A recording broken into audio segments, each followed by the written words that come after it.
أشهد أن لا إله إلا الله وحده لا شريك له وأشهد أن محمدا عبده ورسوله أما بعد فأعوذ بالله من الشيطان الرجيم بسم الله الرحمن الرحيم الحمد لله رب العالمين الرحمن الرحيم مالك يوم الدين إياك نعبد وإياك نستعين اهدنا الصراط المستقيم صراط الذين أنعمت عليهم غير المغضوب عليهم ولا الضالين.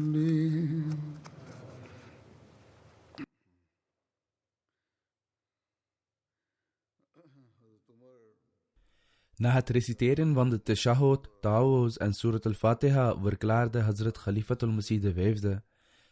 Er werden verslagen uit de tijd van Hazrat Umar radiyallahu ta'ala anhu genoemd. In verband hiermee zal vandaag de verovering van Jeruzalem worden vermeld, die plaatsvond in 15 Hijri.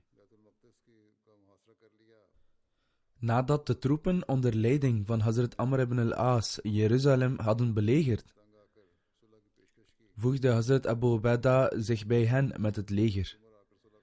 Vermoeid van de belegering stelden de christenen een vredesverdrag voor, maar op voorwaarde dat Hazrat Umar zelf zou komen en akkoord zou gaan met de voorwaarden. Hazrat Abu Ubaidah informeerde Hazrat Umar over deze zaak. Toen Hazrat Umar de metgezellen raadpleegde, stelde Hazrat Ali voor dat Hazrat Umar moest gaan. Hazrat Umar keurde deze suggestie goed en benoemde Hazrat Ali als de emir van Medina. In een andere overlevering wordt gezegd dat Hazrat Osman de emir van Medina werd gemaakt. Hierna vertrok Hazrat Umar naar Jeruzalem. Deze reis was geen gewone excursie. Het doel ervan was om het ontzag voor de islam in de harten van de vijand in te prenten en de grootsheid ervan te vestigen. Echter, toen Hazrat Umar vertrok, was er, in tegenstelling tot wereldse koningen, geen extravagante optocht die hem vergezelde. Noch was er enig tromgeroffel. Het was zo dat er zelfs geen simpele tent werd meegebracht. In plaats daarvan reed Hazrat Umar op een paard, vergezeld door een paar muhajirin en ansar metgezellen. In een overlevering wordt gezegd dat Hazrat Umar op een kameel reisde en slechts vergezeld werd door een enkele dienaar die uitgedroogde granen en een houten kom bij zich had. Ondanks deze omstandigheden beefde de aarde bij het nieuws dat Hazrat Umar van Medina naar Jeruzalem reisde.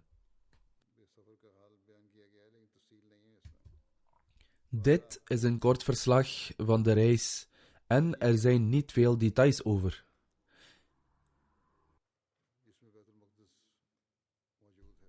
Niettemin, Ilia was de plaatsnaam van het gebied waar Jeruzalem ligt. De details van wie Jeruzalem belegerde worden vermeld in Tabari, inclusief wie Hazrat Umar verzocht daarheen te komen. Het is vermeld in Tabari dat Hazrat Amr ibn al-As schreef naar Hazrat Umar met het verzoek om versterkingen.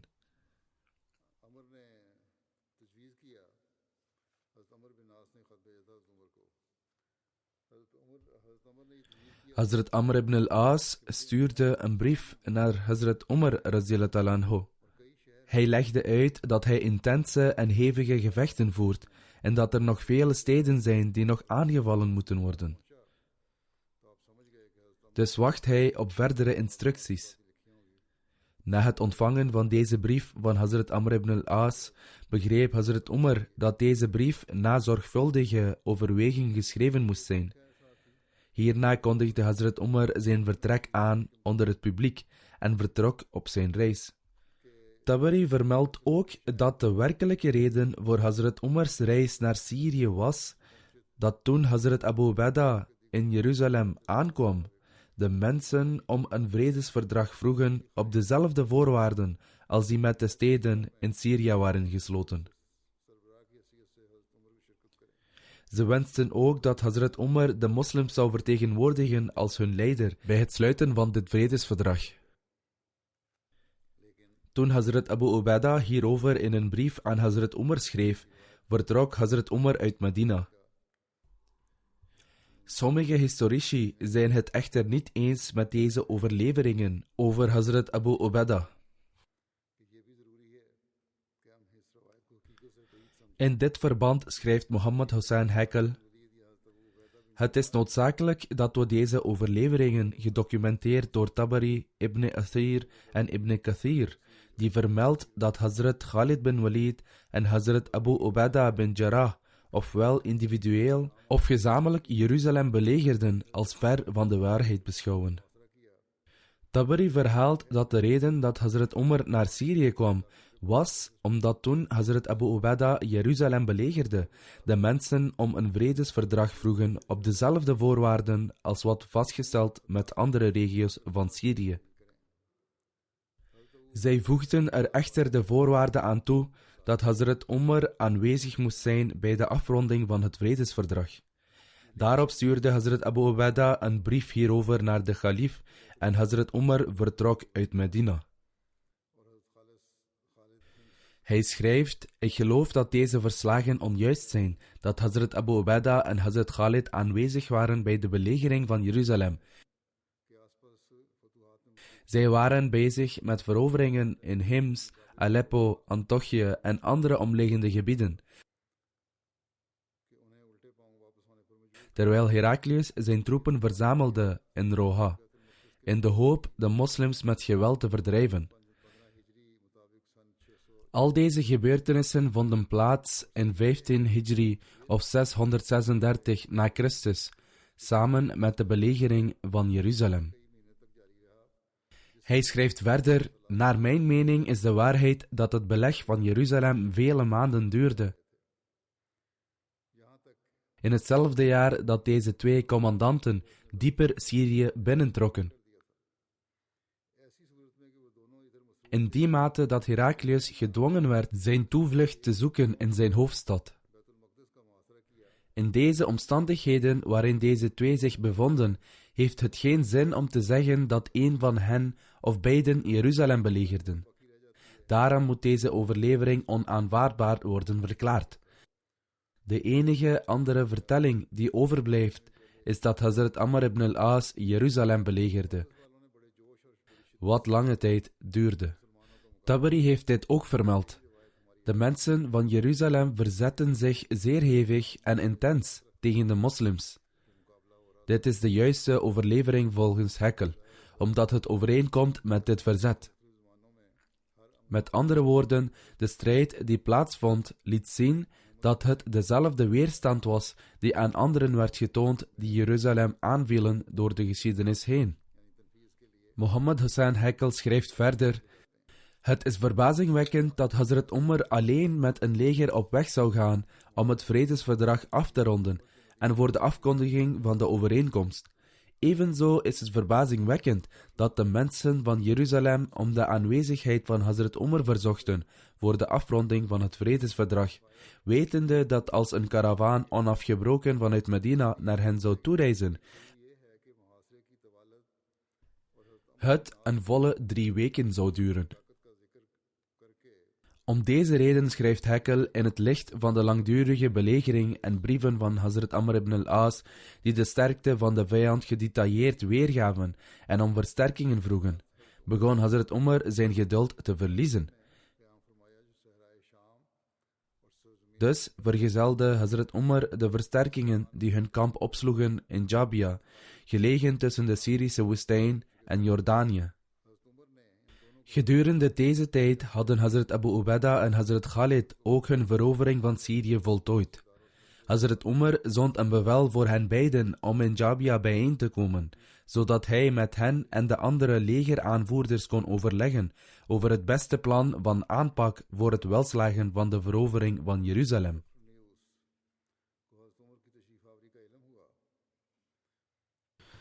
Atraboon en Sophronius ontvingen het nieuws van de komst van Hazrat Umar.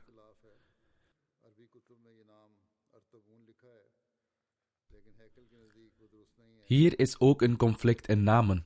In Arabische boeken is de naam Artaboon, maar volgens Haeckel is dat onjuist en is de naam Atraboon volgens zijn onderzoek. De naam Sophronius in de Arabische boeken is Sophronius. Hij was op de hoogte van wat er in Syrië gebeurde dankzij Hazrat Abu Ubaidah en Hazrat Khalid en hij begreep het dus.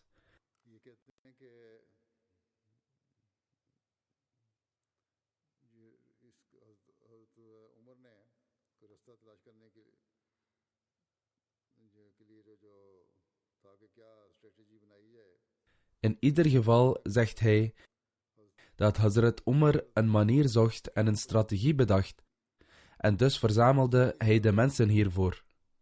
Hij was op de hoogte van wat er in Syrië gebeurde dankzij Hazrat Abu Ubaidah en Hazrat Khalid, en dus begreep hij het. Dat wil zeggen, deze twee opperhoofden van de vijand begrepen dat het weerstaan van Jeruzalem niet lang meer zou duren. Dat wil zeggen dat het steeds moeilijker werd om de gevechten vol te houden. Daarom nam Atraboon een deel van het leger mee en trok heimelijk Egypte binnen. Overtuigd van zijn eigen veiligheid begon een oudere priester een vredesverdrag te bespreken, omdat hij begreep dat de leider van de gelovigen, Hazrat Umar, Jabia had bereikt en daar verbleef. Daarom stelde hij als voorwaarde dat hij zelf aanwezig zou zijn om het vredesverdrag op te stellen. De afstand tussen Jabia en Jeruzalem was niet zo groot dat er een excuus aangeboden kon worden als antwoord op dit verzoek van Sophronius. Hij zegt dat dit is wat ik juist acht en in overeenstemming is met de historische context rond de incidenten over de aanvallen op Syrië en Palestina.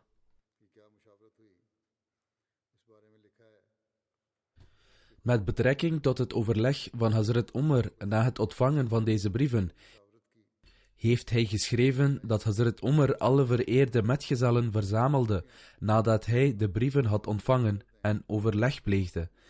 Hazrat Osman gaf zijn suggestie dat de christenen doodsbang en hopeloos zijn, dus moet je hun verzoek weigeren. Op deze manier zullen zij verder vernederd worden en hun wapens onvoorwaardelijk neerleggen, wetende dat de moslims hen als onbeduidend beschouwen. Hazrat Ali raadde dit echter af en stelde in plaats daarvan Hazrat Umar voor om naar Ilia te gaan en zei dat de moslims buitengewone ontberingen hadden doorstaan door het vechten in de kou en het langdurige verblijf. Als u daar gaat, zal er veiligheid, voorspoed en verbetering zijn voor u en voor de moslims. Maar indien u hen ontmoedigt om een verder vredesverdrag te sluiten, zal dat voor u niet veel goeds voorspellen.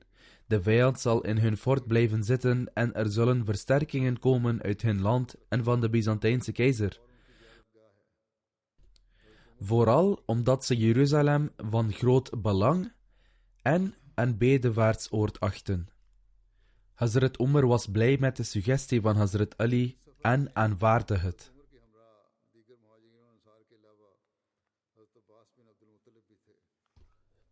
Onder de Muhajirin en Ansar die Hazrat Umar op deze reis vergezelden, was Hazrat Abbas bin Abdul Muttalib. Er is een overlevering van Abu Sa'id Maqburi met betrekking tot deze reis, dat na het verrichten van het ochtendgebed Hazrat Umar naar zijn metgezellen ging, zich tot hen wendde en zei: alle lof behoort aan Allah die ons geëerd heeft met islam en geloof, die ons eer heeft gegeven door Mohammed te aanvaarden, door wie ons leiding werd gegeven uit onze dwaling, die ons als één heeft verenigd in plaats van ons in groepen te verdelen, die liefde in onze harten heeft geschonken, die ons door hem steun heeft verleend tegen de vijand die ons in verschillende steden heeft gevestigd, en door de heilige profeet heeft hij ons teder voor elkaar en als broeders gemaakt. Prijs daarom Allah de Almachtige voor deze gunsten. Zoek verdere hulp van hem. Zoek het vermogen om Allah te danken voor deze gunsten. Bid dat Allah de Almachtige deze gunsten voor jullie vervolledigt, die jullie zijn gegeven. Want Allah de Almachtige wenst dat men zich tot hem wendt, en dat hij zijn gunsten voltooit aan degenen die dankbaar zijn. Hazrat Umar bleef dit elke ochtend van zijn reis zeggen, vanaf het begin totdat hij was teruggekeerd. En hij verzaakte het niet. Dat wil zeggen, hij bleef elke dag dezelfde boodschap verkondigen. De bevelhebbers van het moslimleger werden op de hoogte gebracht dat ze in Jabia moesten samenkomen. In overeenstemming met deze aankondiging ontmoetten Yazid bin Abi Sufyan en Khalid bin Walid enzovoort hen. Omdat ze in Syrië waren gebleven, hadden deze leiders hun eenvoud verloren. Vandaar dat toen ze voor Hazrat Umar kwamen, in een staat waarin ze prachtige zijde en brokaten droegen. Zij hadden ceremoniële jurken en luxueuze gewaden, en het leek aan hun uiterlijk dat ze niet Arabieren waren. Hazrat Umar was woedend. Hij stapte van zijn paard, raapte een paar kiezelstenen op en wierp die naar hen toe en vroeg waarom ze zo snel de niet-Arabische gewoonten hadden aangenomen. Ze zeiden dat onder de gewaden hun wapens waren. Dat wil zeggen dat zij hun vechtkunst nooit hadden opgegeven. Hazrat Umar zei toen, als dit waar is, dan is het goed dat jullie dit droegen, om aan hen te tonen. Maar van binnen zijn jullie nog steeds Arabieren. In een overlevering wordt vermeld dat Yazid bin Abi Sufyan zei, O leider van de gelovigen, wij hebben vele kledingstukken en rijdieren. Het leven is zeer goed, goederen zijn zeer goedkoop en de toestand van de moslims is zodanig dat het u zou behagen. Als u deze witte kleren draagt, deze fijne dieren bereidt, en de moslims te eten geeft van het overvloedige graan en tarwe, dan zou dat een middel zijn om uw reputatie te vergroten, een middel om uw uitvoering van staatsverantwoordelijkheden te verfraaien en een manier om uw grootsheid in de ogen van de niet-Arabieren te vergroten. Hierop antwoordde Hazrat Umar, O Yazid, nee, bij Allah, ik zal dit uiterlijk nooit verlaten, waarin ik mijn 2 metgezellen verliet. Dat wil zeggen, ik zal in dezelfde staat blijven, waarin ik de heilige profeet en Hazrat Abu Bakr verliet. En ik zal deze versiering en decoratie niet aannemen omwille van de mensen, want ik vrees dat het mij zondig zal maken in de ogen van mijn Heer. En ik wil niet dat mijn staat groots is voor de mensen, maar nederig voor Allah de Almachtige. Vandaar dat Hazrat Umar in deze staat bleef, waarin de heilige profeet en Hazrat Abu Bakr hun leven leefden, totdat hij deze wereld verliet. Met betrekking tot de wijze waarop het vredesverdrag tussen de moslims en de christenen werd gevormd, en waar de overeenkomst volgens de mensen van Elia plaatsvond, hebben vele historici geschreven dat het pact tussen de moslims en de christenen werd gevormd in Jabia. Er staat geschreven dat tijdens het verblijf in Jabia Hazrat Umar in de gelederen van het leger zat, toen ze plotseling enkele ruiters te paard zagen aankomen, terwijl hun wapens straalden. De moslims namen onmiddellijk hun wapens op. Hazrat Umar vroeg wat er aan de hand was. De mensen wezen naar de ruiters. Hierop zei hij, wees niet ongerust, want deze mensen zijn gekomen om vrede te zoeken. Het waren de mensen van Elia met wie een vredesverdrag was gesloten. Vervolgens hebben Allama Baladri en Mohammed Hussain Hakel in een andere overlevering geschreven dat het vredesverdrag tot stand kwam in Elia en niet in Jabia. In feite heeft Mohammed Hussain Hakel in zijn boek op een andere plaats ook geschreven dat het verdrag in Jabia werd overeengekomen. Wat betreft de formulering van het pact tussen de moslims en de mensen van Elia, is het in Tarikh Tabari als volgt opgetekend. In de naam van Allah, de barmhartige, de genadevolle. Dit is de verzekering van veiligheid die de dienaar van God, Umar, de leider der gelovigen, aan het volk van Elia heeft gegeven. Een verzekering van veiligheid is verleend voor henzelf, voor hun bezittingen, hun kerken, hun kruisen, de zieken en de gezonden van de stad en hun gehele natie. Niemand zal in hun kerken of huizen wonen, en deze zullen ook niet verwoest worden. De grenzen van hun huizen en kerken zullen niet verkleind worden, en hun kruisen of bezittingen zullen niet vernietigd worden. Er zal geen dwang op hen rusten in zaken van geloof, en zij zullen geen moeilijkheden ondervinden. Niemand van de Joden zal bij hen in Elia wonen, en het is de plicht van de inwoners van Elia om de jizya te betalen, zoals de inwoners van de andere steden dat doen. Ze moeten de Byzantijnen en hen die wanorde veroorzaken uit Elia verdrijven. Het leven en de bezittingen van degenen die daaruit worden weggevoerd, zullen beschermd worden, totdat zij de plaats van hun veiligheid bereiken. En wie van hen in Elia wil blijven, hem zal bescherming worden verleend en hij zal de jizya moeten betalen, zoals de andere bewoners van Elia. Onder de bewoners van Elia, wie naar de Byzantijnen wilt gaan en zijn gebedsplaatsen en kruisen achterlaat, zijn leven, zijn gebedsplaatsen en zijn kruisen zullen beschermd blijven. Zelfs als ze deze achterlaten, zal hun geen kwaad worden gedaan, totdat zij hun plaats van veiligheid hebben bereikt. Voor de strijd in Elia moesten degenen die tot de boeren behoorden en die nu op hun land gevestigd willen blijven, ook de jizya betalen, zoals de mensen van Elia dat doen. Maar degenen die met de Byzantijnen mee willen gaan, kunnen dat doen. En wie naar zijn huizen wil terugkeren, kan dat doen. En er zal geen jizya van hem worden genomen, tot de oogst van zijn gewassen.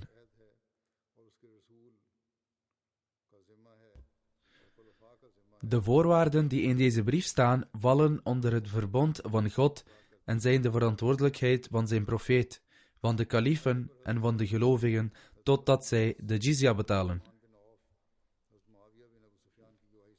Hazrat Khalid bin Walid, Hazrat Amr ibn al-As, Hazrat Abdurrahman bin Auf, Hazrat Muawiyah bin Abi Sufyan getuigden van dit verdrag. In Tarikh ibn Khaldun staat geschreven, in het licht van dit verdrag is het volgende duidelijk. Nummer 1. De moslims hebben hun religie niet verspreid door het gebruik van het zwaard. Nummer 2. Gedurende het tijdperk van hun bestuur genoten de mensen in hoge mate van de vrijheid om hun godsdienst te beoefenen. Nummer 3. De niet-moslims werden niet gedwongen om de jizya te betalen, maar het was hun keuze om in het land te blijven en de jizya te betalen, en in beide gevallen kregen zij bescherming. Toen het nieuws van dit verdrag de mensen van Ramla bereikte, wilden ze ook graag een soortgelijk verdrag met Hazrat Umar sluiten. Hetzelfde was het geval met de rest van de mensen die in Palestina woonden. De mensen van Lud ontvingen een brief van Hazrat Umar en daarin werden ook die steden aangesproken die later de heerschappij van de moslims aanvaarden. In deze brief werd de mensen van Lud bescherming verleend door Hazrat Umar voor henzelf, hun rijkdommen, hun kerken, hun kruisen, inclusief hun zieken en gezonden, en ook de mensen van alle andere geloven, maar op voorwaarde dat als zij de jizya betalen, net als de burgers van Syrië deden, er geen dwang zal zijn in zaken van hun geloof, en ook zullen zij geen moeilijkheden ervaren vanwege hun religieuze verschillen. Nadat Hazrat Umar deze taken had volbracht, benoemde hij vervolgens 2 gouverneurs over Palestina en verdeelde het land in 2. Alqama bin Hakim werd aangesteld om over Ramla te regeren en Alqama bin Mujazziz werd aangesteld om over Elia te regeren. Hazrat Umar kwam toen aan in Jeruzalem. Hierover staat geschreven dat Hazrat Umar, nadat hij bescherming had verleend aan de mensen van Elia, het leger daar stationeerde en vervolgens van Jabia naar Jeruzalem reisde. Er staat geschreven dat toen Hazrat Umar op zijn paard stapte, hij zich realiseerde dat het paard mankte vanwege een verwonding aan een van zijn hoeven. Een paard van Turks ras werd naar Hazrat Umar gebracht. Toen Hazrat Umar erop ging zitten, begon het te steigeren en dus stapte hij af. Een paar dagen later riep Hazrat Umar om zijn originele paard dat hij niet gebruikte omdat het behandeld werd. Hazrat Umar besteeg het paard en reisde erop naar Jeruzalem. Toen ze in de buurt van Jeruzalem kwamen Hazrat Abu Ubaidah en enkele andere legerhoofden naar buiten om hem te ontvangen. Hazrat Umar droeg een zeer eenvoudige en bescheiden kleding en denkend aan wat de christenen zouden zeggen als ze hem zo zagen, gaven ze hem een duur gewaad. Maar Hazrat Umar verklaarde: de eer die Allah de Almachtige mij heeft gegeven, is die van de islam, en dat is voldoende voor mij. De christelijke priesters zelf overhandigden de sleutels van de stadspoorten aan Hazrat Umar. Hazrat Umar wilde eerst naar Masjid Aqsa en ging toen naar de kerk van de christenen en begon deze te observeren en maakte een rondgang door de kerk. Toen het tijd was voor het gebed, stonden de christenen Hazrat Umar toe om zijn gebeden in de kerk te verrichten. Echter, Hazrat Umar kwam naar buiten en verrichtte zijn gebed, opdat mensen die later zouden komen, dit niet zouden opvatten als een rechtvaardiging om de christelijke kerk te annexeren. Gedurende Hazrat Umars verblijf in Jeruzalem nodigden de officieren van het moslimleger hem uit voor maaltijden. Zij bereidden de maaltijden voor en vroegen Hazrat Umar dan om naar hun tent te komen. Hazrat Umar zou hen eren door genadig op hun verzoek in te gaan. Hazrat Abu Ubaidah nodigde echter Hazrat Umar niet uit voor een maaltijd en Hazrat Umar zei tegen hem: onder de officieren van het leger heeft iedereen behalve jij mij uitgenodigd voor een maaltijd. Hierop antwoordde Hazrat Abu Ubaidah: o leider van de gelovigen, ik vrees dat als ik u zou uitnodigen, u niet in staat zult zijn om uw ogen in bedwang te houden. Met andere woorden, hij zou overmand worden door emoties. Hazrat Umar ging daarna naar zijn tent en zag dat die helemaal leeg was, met uitzondering van het zadel van zijn paard, dat hij gebruikte als slaapmat, en hij zou de zachte laag die boven het zadel zit, als zijn kussen gebruiken. De zachte laag van het zadel gebruikte hij als kussen en het zadel zelf gebruikte hij als slaapmat. Er lag een stuk gedroogd brood in een hoek van de tent. Hazrat Abu Ubaidah nam het brood en legde het op de grond voor Hazrat Umar. Vervolgens kocht hij een pot van klei waarin wat water zat. Toen Hazrat Umar dit zag, begon hij te huilen en omhelsde Hazrat Abu Ubaidah stevig en zei: jij bent mijn broer. Onder mijn metgezellen is er niemand die niets van deze wereld heeft genomen, noch heeft de wereld iets van hem genomen, behalve jij. Hierop antwoordde Abu Ubaidah: heb ik u niet eerder gezegd dat u niet in staat zult zijn om uw ogen te bedwingen?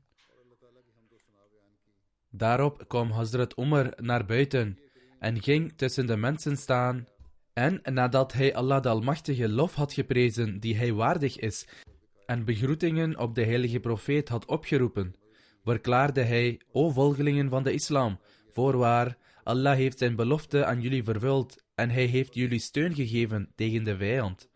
Hij heeft jullie deze landen geschonken en jullie er stevig in gevestigd.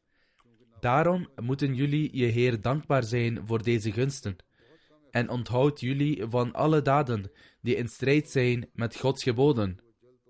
Want dit is ondankbaarheid jegens God. Er zijn veel mensen aan wie Gods genade geschonken werd, maar zij werden ondankbaar en toen ze geen berouw toonden, werd hun eer hun ontnomen. Met andere woorden, als iemand geen berouw toont nadat hij ondankbaar is geworden, dan wordt zijn eer van hem afgenomen. Hun beloningen worden hun ontnomen en de vijand overwint hen.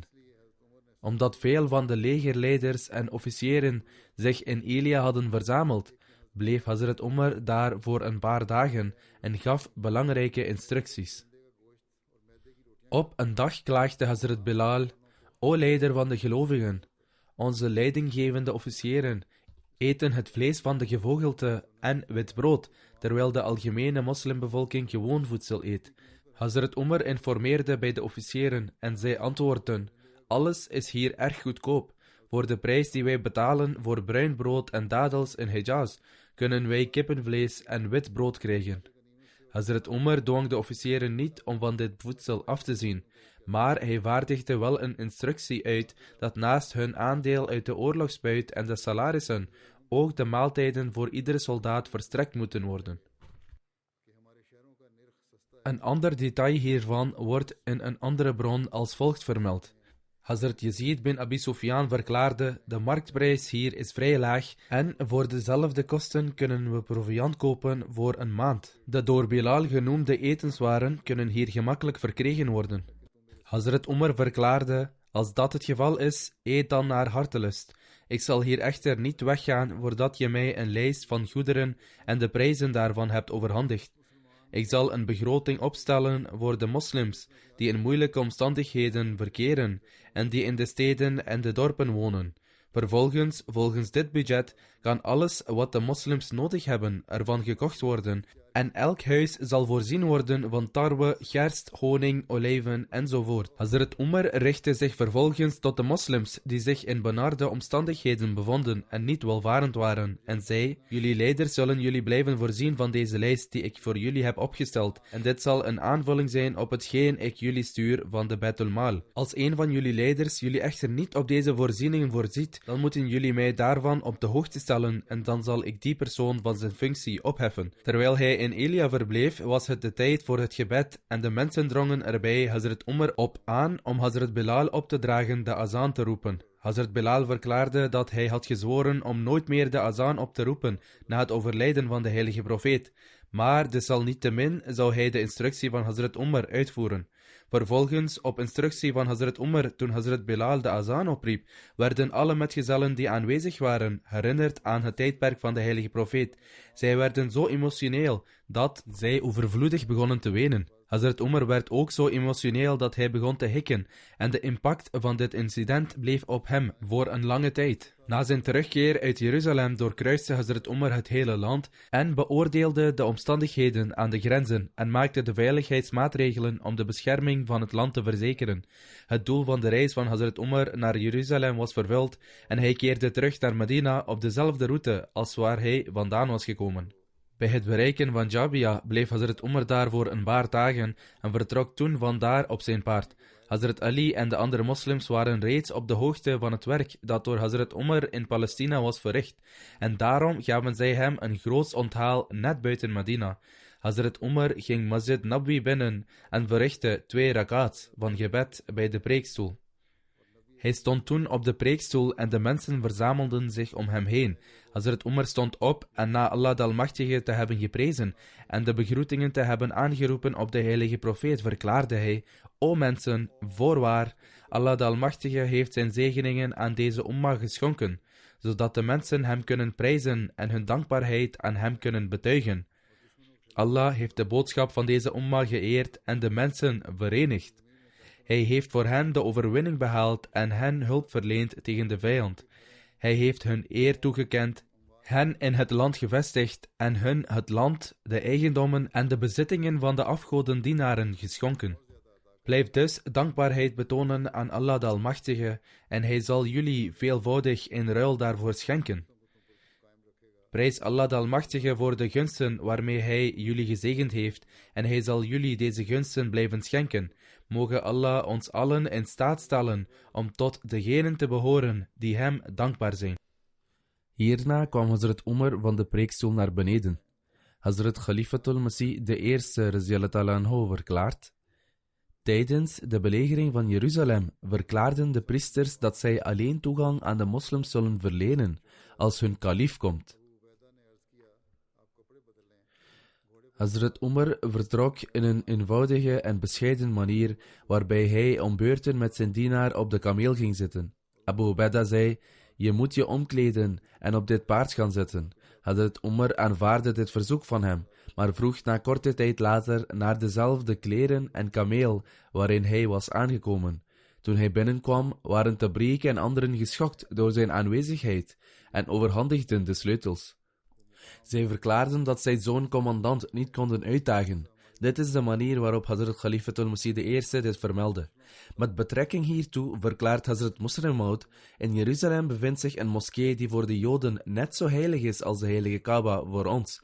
In de tijd van de moslims, toen Jeruzalem werd veroverd, wensten de christenen dat Hazrat Umar zou bidden in de heilige plaats. Hazrat Umar radiyallahu anhu zei: ik vrees dat als ik binnen bid, de moslims het zullen overnemen als hun eigen plaats van aanbidding. En dus bad Hazrat Umar buiten. In een ander geval schrijft Hazrat Muslim Maud radiyallahu anhu: Palestina werd veroverd tijdens het tijdperk van Hazrat Umar. Toen Hazrat Umar naar Jeruzalem ging, kwamen de priesters naar buiten om de sleutels van de stad over te handigen en zeiden: u bent onze soeverein. Bied gebeden aan in onze moskee, die zowel voor u als voor ons heilig is, zodat u tevreden kunt zijn dat u gebeden hebt aangeboden in onze heilige plaats. Hazrat Umar antwoordde: ik kan geen gebeden in jullie gebedshuis aanbieden, omdat ik de kalif van moslims ben. Morgen zullen de moslims dit wegnemen en beweren dat het hun heilige plaats is. Daarom zal ik buiten bidden, zodat jullie moskee niet van jullie wordt afgepakt.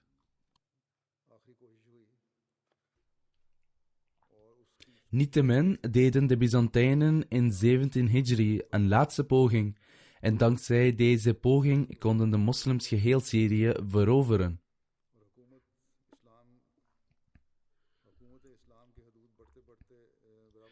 Aangezien de islamitische veroveringen bleven doorgaan en de grenzen van de islamitische regering steeds meer grondgebied kregen, werden de naburige rijken ongerust, uit vrees dat het op een dag hun beurt zou zijn. Daarom verloren de mensen van Jazira, dat een gebied was tussen Irak en Syrië, hun hoop in Yazdagerd, nadat hij naar Rij was gevlucht. Daarom schreven zij aan Heraklius dat, indien hij een leger langs de zee zou zenden om de moslims uit hun bezette gebieden te verwijderen, zij hem zouden bijstaan. Heraklius overwoog de zaak en besloot dat het geen kwaad kon een leger te zenden. Het volk van Jazira schreef Heraklius voor de tweede maal, waaruit hij begreep dat er geen twijfel bestond aan hun bedoelingen. Hij zag dat het merendeel van de mensen christelijke Arabieren waren, die zo vast geworteld waren in hun geloof, dat zij het beter achten voor deze zaak te sterven. Het was meer dan een jaar geleden dat Heraklius de oorlogen in het land van Syrië had verlaten, en hij had dus niet meer de angst die hij vroeger in zijn hart had gehad. Hij zag ook dat de grensgebieden sterk genoeg waren om een aanval van de moslims te weerstaan. Bovendien was zijn marinevloot nog intact. Hij wist ook dat de moslims bang waren voor de zee en alles wat daarmee te maken had. Dit gaf kracht aan zijn voornemen en hij stemde in met het verzoek van de mensen van Jazira. In zijn brief spoorde hij de stammen aan en schreef dat de vloot was voorbereid. Zij zullen vanuit Alexandrië in Antiochië aankomen met het leger en de oorlogsvoorraden. Na de aankomst van de brief van Heraklius trokken de stammen met een leger van 30.000 man op naar Hims. Hazrat Abu Ubaidah ontving informatie over dit alles. Hij riep Hazrat Khalid bin Walid uit Qanasirin om zijn advies te vragen. Beide bevelhebbers besloten dat, om de vijand te confronteren, alle moslimlegers zich moesten verzamelen in Noord-Syrië. Dus werden alle legers uit Antiochië, Hama, Aleppo en alle nabijgelegen garnizoenen bevolen zich in Hims te verzamelen. Tezelfde tijd had zich in het gehele land het bericht verspreid dat Heraklius een leger over zee had gezonden en ook dat de stammen van Jazira op weg waren gegaan om Hims aan te vallen. De mensen droomden samen en over elkaars hoofden heen kijkend begonnen zij elkaar te vragen hoe deze aanval van Heraklius en zijn bondgenoten kon worden gestopt. Toen de vloot met het leger van Heraklius Antiochië bereikte, gingen de poorten van de stad voor hen open.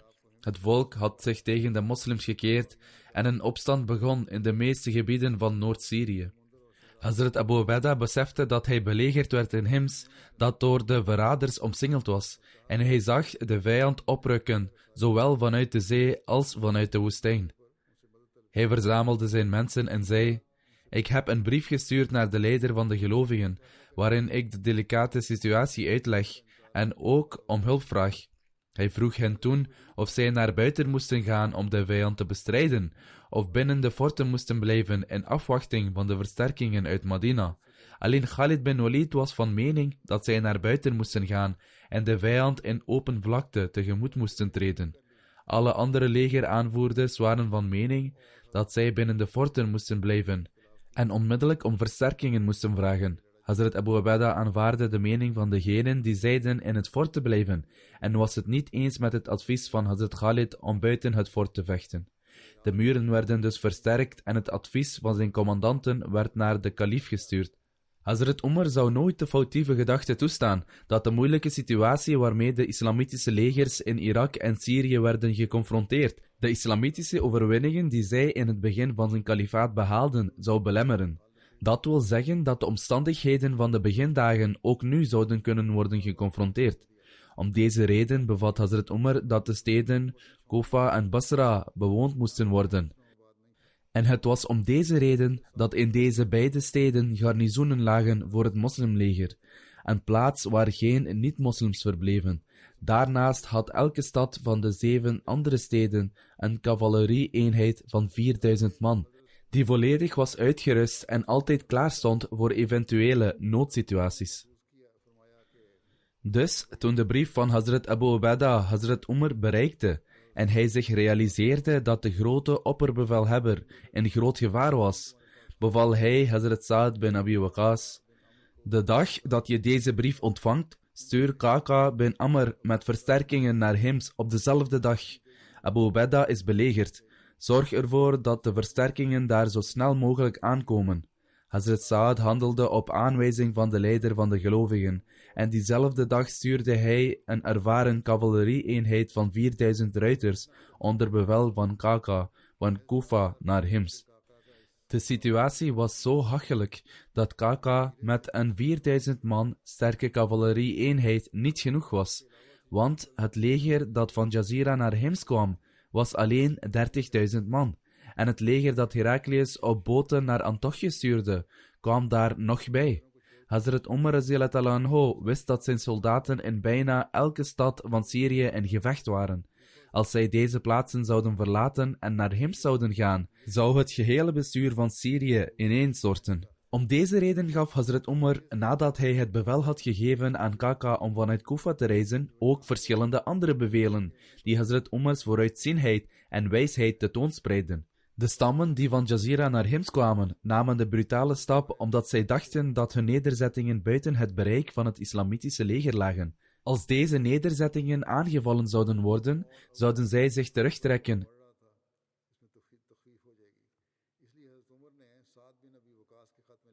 en zou de druk op Abu Ubaidah en zijn leger verlicht worden. Om deze reden schreef Hazrat Umar radhiyallahu anhu in zijn brief aan Sa'd bin Abi Waqqas: stuur een leger naar Raqqa, een stad in Jazira, onder het bevel van Suhail bin Adi. De mensen van Jazira waren degenen die de Byzantijnen aanmoedigden om Hims aan te vallen. Daarvoor hadden de mensen van Karkissia hetzelfde gedaan. Het tweede leger moest Nasaybin gaan aanvallen, onder het bevel van Abdullah bin Itban. De mensen die hier woonden, hebben de mensen van Karkissia opgehitst. Ga hierna naar Haran, de hoofdstad van Jazira, en ook naar Roha, en verwijder de vijand vandaar. Het derde leger moet worden gezonden naar de christelijke Arabische stammen van Rabia en Tanuch, die in Jazira wonen, onder het bevel van Walid bin Uqba. Stuur ook Iyaz bin Ghanam naar deze strijd in Jazira. Als er een oorlog komt, dan moeten de andere bevelhebbers dienen onder het bevel van Iyaz bin Ghanam. Dus, toen al deze bevelhebbers op weg gingen, hieven de stammen van Jazira het beleg van Hims op en vertrokken. Dit was de strategie van Hazrat Umar, dat in plaats van 1 leger te verzamelen, verschillende troepen werden gestuurd naar de plaatsen waar het vijandelijke leger vandaan was gekomen. Vervolgens, wanneer de vijanden zich realiseerden dat de moslims oprukten naar hun eigen steden en nederzettingen, hieven zij de belegering op en keerden terug naar hun gebieden. Hazrat Umar volstond hier niet mee. Hazrat Umar begreep dat, ondanks het lijden van vele nederlagen, Heraklius een leger via de zee stuurde, omdat hij volle overtuiging had in zijn macht en hij geloofde dat hij alleen tegen de moslims kon vechten.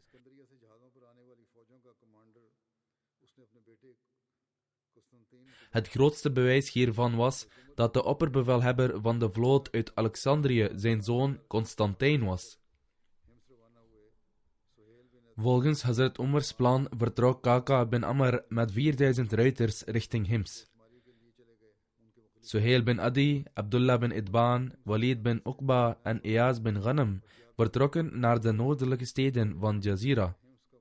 Hazrat Umar vertrok naar Hims vanuit Madina en verbleef in Jabia.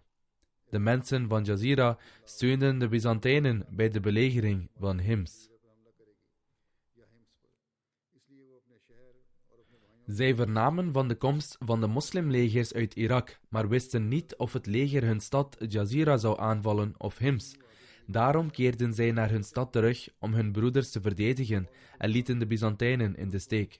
Op een dag, toen hij wakker werd, vernam Abu Ubaidah dat de stammen van Jazira naar hun land waren teruggekeerd en dat nu alleen het leger van Heraklius nog over was. Hij riep de commandanten van zijn leger en zei dat hij het slagveld wilde opgaan tegen de Byzantijnen. Toen hij dit hoorde, werd Khalid bin Walid erg blij en zei dat voordat de Byzantijnen zich konden verzamelen in de veranderde omstandigheden, zij hen onmiddellijk moesten aanvallen. Hadrat Abu Ubaidah sprak hartstochtelijk tot de soldaten van het leger en zei: Moslims, wie vandaag standvastig blijft en in leven blijft, die zal bezittingen en rijkdommen ontvangen. En als jullie gedood worden, dan zullen jullie de rijkdommen van het martelaarschap ontvangen. Ik getuig dat de heilige profeet sallallahu alaihi wasallam heeft gezegd dat wie sterft en geen ongelovige is, zij zullen zeker het paradijs binnengaan. Het leger was al onrustig en klaar om aan te vallen. Abu Ubaidah's toespraak bracht een nog grotere passie in hen teweeg en iedereen maakte onmiddellijk zijn wapens gereed. Hazrat Abu Ubaidah leidde zijn leger naar het midden, terwijl Hazrat Khalid bin Walid het zijne naar rechts leidde en Hazrat Abbas het zijne naar links. De twee partijen vochten en binnen korte tijd versloegen zij de Byzantijnen. Toen Kaka bin Amr Hims bereikte met het leger van Kufa, was het al 3 dagen geleden dat de strijd was geëindigd. Aan de andere kant, Hazrat Umar had net Jabia bereikt op zijn weg naar Syrië. Toen de boodschapper van Hazrat Abu Ubaidah hem ontmoette en hem informeerde dat Allah de Almachtige de moslims de overwinning op de Byzantijnen had geschonken, 3 dagen voordat Kaka zelfs Hims bereikte. Hij vroeg ook of Kaka en zijn leger een deel van de buit moesten krijgen of niet. Hazrat Umar was opgelucht en nadat hij dit nieuws had ontvangen, zag hij geen noodzaak meer om zijn reis voort te zetten. Hij schreef een brief vandaar aan de bewaarder van de natie Abu Ubaidah, waarin hij zei dat de mensen van Kufa inbegrepen moesten worden in de verdeling van de buit, omdat alleen al het nieuws van hun aankomst de vijand verontrustte, waardoor zij een nederlaag leden. Hij zei: mogen Allah de mensen van Kufa een goede beloning schenken, omdat zij hun stad beschermen en mensen uit andere steden helpen. Daarna ging hij op weg naar Medina. Na deze nederlaag werd de Byzantijnse heerser zo ontmoedigd dat hij nooit meer naar Syrië terugkeerde. Toen de verraders vernamen dat de Byzantijnse legers aan boord van hun schepen waren gegaan en waren gevlucht, verdween hun opstand op hetzelfde moment. Dit nam plaats in 17 Hijri. 3 jaar later, in 20 Hijri, het jaar 641 na Christus, overleed Heraklius. Deze voorvallen zijn nog gaande en zullen, als God het wil, in toekomstige preken worden voortgezet. Op dit moment wil ik het hebben over enkele overledene leden. De eerste vermelding is die van Chaudhry Said Ahmed Lakhan Sahib, ex-stationmaster die deze dagen in Canada woonde. Hij overleed op de leeftijd van 86 jaar. Inna lillahi wa inna ilayhi raji'un. Hij was de kleinzoon van Chaudhry Sikandar Ali Sahib en Hazrat Gujjar Bibi Sahiba, metgezellen van de beloofde Messias alayhi. Hazrat Chaudhry Sikandar Ali Sahib lag de eed van trouw af aan de hand van de beloofde Messias alayhi op 30 maart 1902. Van 1904 tot 1928 had hij de gelegenheid om les te geven op de Talimul Islam High School. Hij behoorde tot de pionierleraren die tijdens het leven van de beloofde Messias werden aangesteld.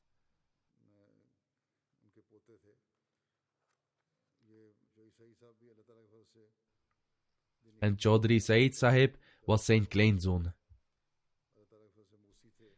Chaudhry Said Sahib diende ook het geloof wanneer hij de kans kreeg. Hij was een Musi bij de gratie van Allah. Hij wordt overleefd door zijn vrouw, 6 zonen en 3 dochters. Dankzij een goede opvoeding dienen al zijn kinderen op de een of andere manier de gemeenschap. Een van zijn zonen, Fahim Ahmed Lakhan, dient als missionaris in Kenia. En vanwege zijn diensttijd was hij niet in staat om de begrafenis van zijn vader bij te wonen. Mogen Allah de Almachtige hem geduld en verdraagzaamheid schenken, en mogen hij de overledene met vergeving en barmhartigheid behandelen. De overledene had veel eer voor zijn geloof, Toen hij student was in 1953, was hij samen met andere niet-Ahmadi-studenten aanwezig op de conventie die door de Majlis-e-Ahrar werd gehouden, toen Ataullah Shah Bukhari gruwelijke beschuldigingen uitte tegen de beloofde Messias en denigrerende taal gebruikte.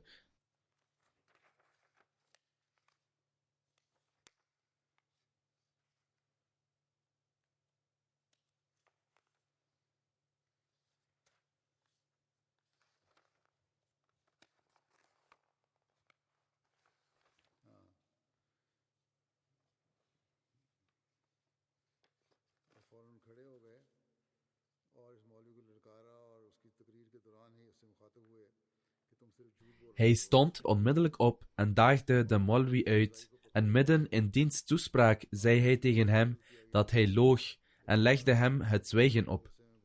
Hierop zei de Maulwi: grijp deze Mirzai en sla hem. Hij werd hevig geslagen, maar er ontstond commotie in de bijeenkomst, waardoor deze werd onderbroken. Hij adviseerde zijn kinderen altijd om nooit het zwijgen op te leggen, of bang te zijn als het over Ahmadiyyat ging.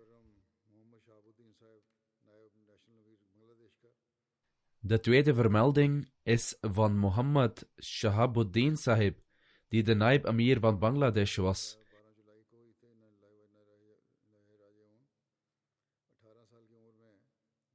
Hij overleed op 12 juli. Inna lillahi wa inna ilayhi raji'un. Hij aanvaardde Ahmadiyyat na het zien van een droom in 1964, toen hij 18 jaar oud was. Hij was een Musi, hij was een toegewijde dienaar van de gemeenschap en bezat vele grote kwaliteiten. Hij was een vurig toegewijde van Khilafat. Hij was betrouwbaar, had een rustige aard en begreep wat het beste is voor het welzijn van de gemeenschap. Voordat hij overleed, voldeed hij aan al zijn verplichtingen voor wasiat. Zijn oudste zoon, Shamsuddin Ahmad Masoom Sahib, is missionaris. Hij wordt overleefd door 4 zonen en 3 dochters.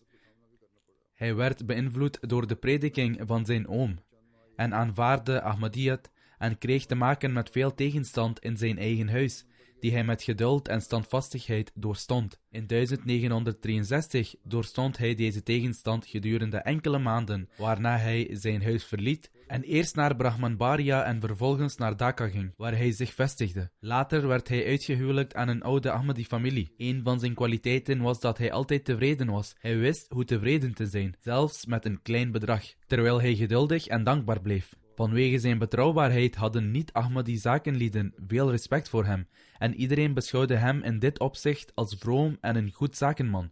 Moge Allah de Almachtige de overledene met vergeving en barmhartigheid behandelen. De volgende vermelding is die van gerespecteerde Raoul Abdullah Sahib uit Argentinië, die op 6 september overleed. Inna lillahi wa inna ilayhi raji'un. De missionaris in Argentinië schrijft dat hij een van de pioniers was van de Ahmadis van de gemeenschap in Argentinië. De Argentijnse gemeenschap is vrij nieuw en werd pas een paar jaar geleden opgericht. Hij maakte voor het eerst kennis met de Ahmadiyya-gemeenschap in 2018 op een boekenbeurs. Toen hij in contact kwam met de gemeenschap, probeerden zijn niet-Ahmadi-vrienden die moslim waren hem te distancieren van de gemeenschap. Desondanks bleef hij regelmatig deelnemen aan programma's. Door de invloed van zijn vrienden kreeg hij toch wat twijfels en zorgen in zijn hoofd. Om die weg te nemen ging hij naar Jalsa Salana, UK. Hij kwam hier op eigen kosten naartoe. En heeft toen ook een ontmoeting met mij gehad. Na deze ontmoeting werden zijn twijfels en zorgen weggenomen en werd hij volledig zeker en lag dus de eed van trouw af. Zelfs voordat hij de eed aflegde, was hij al een Ahmadi en zou hij Ahmadiyyat aan anderen prediken. Hij had echter nog niet officieel de eed afgelegd, totdat hij hier aankwam. Hij was de enige moslim in zijn familie. Tot op het laatste probeerden zijn vrienden hem te distancieren van de gemeenschap, maar hij bleef resoluut volharden in Ahmadiyyat. Hij had veel eer voor de gemeenschap en stelde zich altijd trots voor als Ahmadi aan hen die hij kende en zelfs aan hen die hij niet kende. Hij nam met groot oprechtheid en enthousiasme deel aan de programma's van de gemeenschap. Mogen Allah de Almachtige hem met vergeving en barmhartigheid behandelen en zijn vrienden en familie in staat stellen Ahmadiyyat te aanvaarden. Na het gebed zal ik hun begrafenisgebed bij afwezigheid verrichten.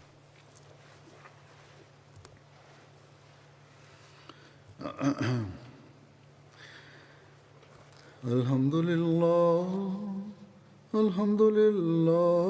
nahmaduhu wa nasta'inuhu wa nastaghfiruhu wa nu'minu bihi wa natawakkalu alayhi wa na'udhu billahi min shururi anfusina wa min sayyiati a'malina.